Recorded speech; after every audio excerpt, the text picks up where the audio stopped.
I don't know if you remember, but this was completely dry. This is next door in your rover, and you can see and hear the water gushing down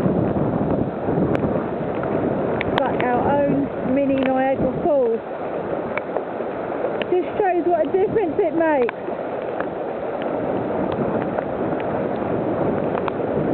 And all this wasted water could be going into tanks if we had any more.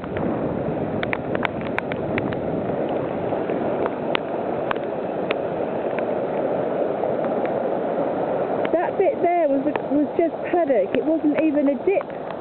But there's so much rain in such a short space of time.